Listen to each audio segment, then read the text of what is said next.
Well, I was very pleased to accept this invitation, not less because the very first thing that I did when I became chairman of the Climate Change Committee was to insist that we had a new member of this scientific committee.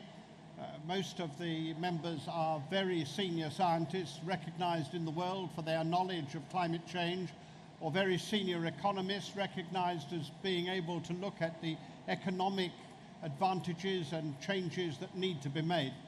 But we didn't have a behavioural scientist. And so we appointed a behavioural scientist because, as far as I'm concerned, that is the key issue that we have to deal with. I want also to say that there is no point in being downhearted about all this. Very pleased to hear the last speaker, because I have what some people called optimism, but what I prefer, and in the new book by Justin Welby, the Archbishop of Canterbury, makes a very important point of the distinction between optimism and hope. Hope is a much more lively, driving concept. And I think we, all of us, ought to recognise that what Paris was a statement of hope, and was a unique statement in the sense that for the first time, every nation in the world, almost without exception, accepted the reality of climate change and was determined not only to do something about it, but to demand something much tougher than the generality of what we thought they would end up with. Now, the reason for that was because they recognized climate change as a crisis. I'm not at all sure whether we aren't actually facing a crisis here.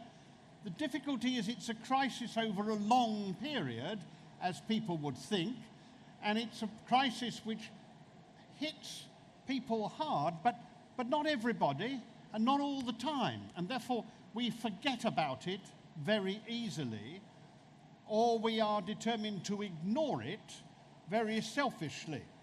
I don't have much truck with the people who don't believe in climate change, because it seems to me that that is an impossible position.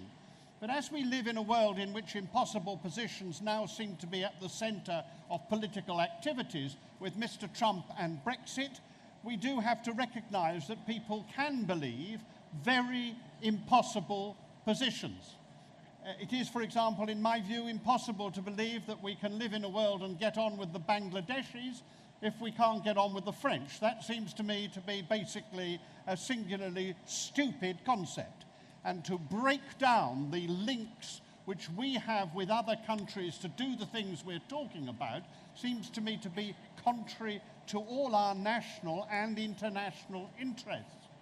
But against that background, it is true now that there's hardly any intellectual disagreement about the fact of climate change. But I like to look at climate change in a much broader sense than it is often considered. I think in the Pope's encyclical Laudato Si', which if you haven't read, is 50 pages of pure gold, whatever religion or non-religion you have, what he does is to say climate change is a terrible symptom of what we have done to the world. We shouldn't think of it as a single item to be dealt with. We have to see it as a symptom of a generations, hundreds and hundreds of years of treating the planet and our fellow human beings in a way which is wholly unacceptable. We have treated them in an imperialistic manner. And why I have hope is that it seems to me that we are immensely lucky today to be living at this time. All those miserable moaners who say how bad things are, I just want to say there's not been a time since the Renaissance when mankind has had to start to learn to treat other people as differently as we now have to. Because you cannot solve the global problems we have without providing a global solution. And there is no point in pretending. You can't ask India to make the changes that India has to make for all our goods if you then go on to say, but America will take 90% of the advantages. That you cannot do. You have to understand that we've moved from being an imperialist world.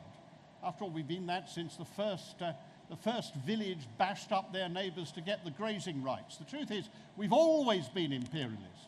And for the first time, we've got to learn not to be, which is why Trump looks so archaic.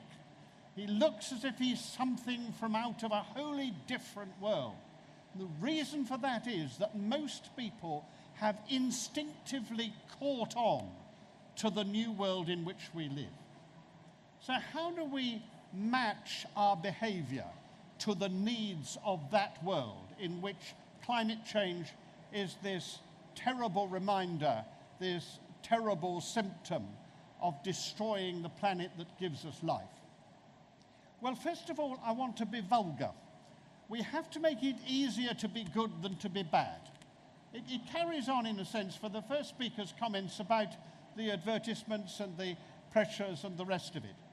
So many things we just make difficult, and therefore people don't do them. And the trouble is that people don't take these things seriously.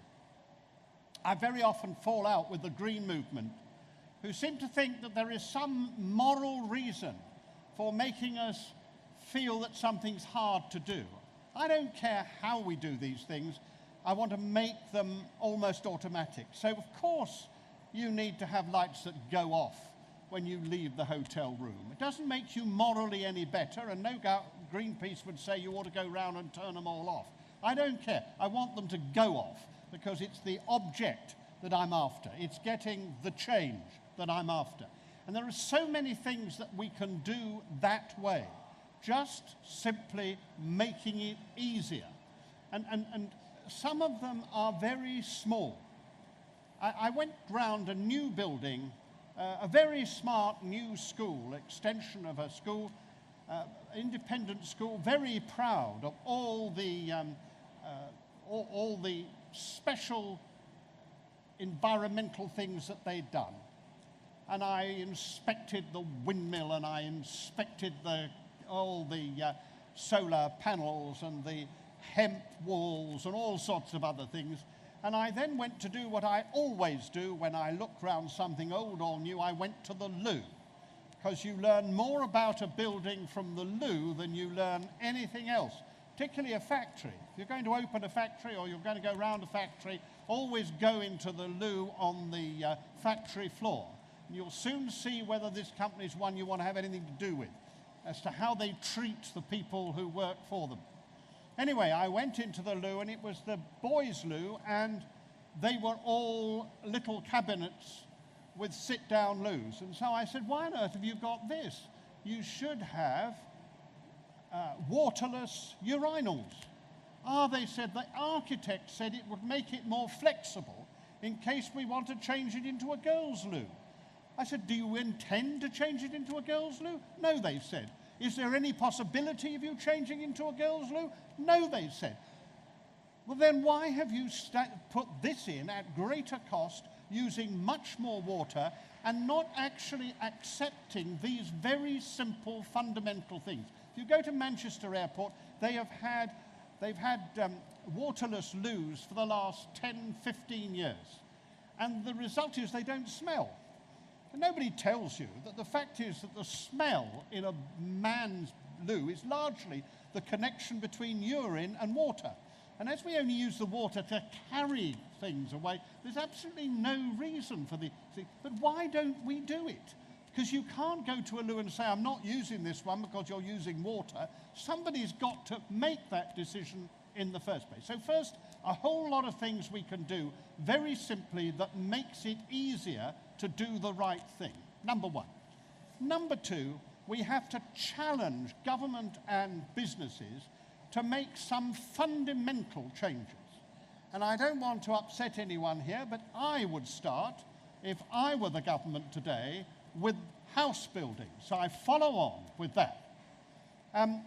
I think that it is an utter scandal that the house builders manage only 185,000 houses a year because they know that that gives them the best return on capital, because they know that that's the best way of managing their land bank, and they have become land bank managers rather than house builders. And my challenge is very simple. First of all, we need to build more houses, and they will be of different tenancies and purchases, but and in a sense, rather like Harold Macmillan, who after all was the person who did build the first 300,000 houses a year, he said, I'm not saying they've got to be so many social houses and so many private. We're short of houses at every point, and we need to build as much as we possibly can. So if we're going to do that, there's no point in building bad houses. At the moment, we're building crap houses. And the trouble with that is that people are paying what they shouldn't be paying for energy and using energy which they should not be using. So I've got a very simple mechanism. First of all, no mortgage should be quoted except with the addition of the heating and lighting costs per month, because then you begin to realize what the real cost of the house you're buying. And the second thing is that if you do that, then house builders must be forced by changing the regulations to build houses which reach at least somewhere near the passive house rules. Now, the reason for that is that it doesn't cost more. Of course, they all tell you they do. They all come along, Persimmon, Taylor Wimpey, Barrett's, they'll all tell you it costs more. Now, let me explain why it won't cost more. First of all, if you build a house of this sort, it does at the moment cost you 10% more, roughly speaking. But the reason for that is that you're buying niche materials. You're doing, there are only 100,000 houses of anything like the standard we're talking about. And therefore, if you're building there, you're building a niche product as against a mass-produced product. So that's the first thing. You'll bring the price down because if everybody had to do it, the mass producers would have to produce them at a lower price. The second thing is that what happens if you look at the house prices is that people fix the house price according to what they can get for the house. It isn't an addition between the cost of the house building, the profit, and the land. It's what they think they can get. If you force people to build better houses, then the price, any extra price, will come out of the land, because the price of the land is connected with the end price that you sell. And of course, that's the real reason why the 9 big house builders who produce more than 80% of our homes don't want it, because they bought the land and they've paid the money for the land, and they're going to have to take it out of their 4 billion profits. That's what they'll have to do to start with until they start buying land at a more sensible price. And an industry which could dare to suggest that its chief executive should have a £110 million bonus is an industry which really does deserve very fundamental action. And the problem with the government is that it's going for all sorts of other things except the basic issue, which is we should set high standards, we should insist that house builders build to those standards, and we should say that any land which has been given planning permission must be developed, not by building a little wall, but must be completed within a much shorter time so that we actually get that happening. And then thirdly, we should have a Minister for Land Disposal who would be measured on how much land he managed to get rid of for housing and get planning permission for it. Land which is owned by local authorities who always say we might need it, therefore we don't sell it. Government would say we might need it, so we don't sell it. Ex-government organisations and national bodies who've got it and say we might need it, and anyway we might get some more money for it. And we've got at that point to say that selling land for houses by a public corporation should not seek to get the highest possible price. That's what's wrong with our system at the moment, and we need to do it. Now, there is much more that I could say, but I end simply by saying this. I've chosen housing because that's where you can see real benefit for people immediately. Of course, we also need to retrofit the houses that have already been built, but that's no excuse for building houses which we're going to have to retrofit in 10 years' time. That is a disgrace, and it's an obvious and clear disgrace. If we did what I said, we will then begin to get rid of people's fear of the cost of energy. It's already true that everybody pays £20 a month less in their bills than they did before we started to do the energy efficiency and other green measures. £20 a month less.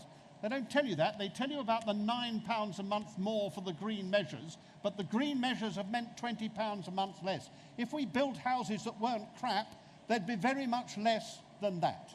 And I want all of us to say that that is what this government should do. It has recognised that it needs to build more homes for social reasons as well as economic reasons. For goodness sake, let's build homes that make it possible for people to have good habits, because they won't waste energy because they're warm enough without it.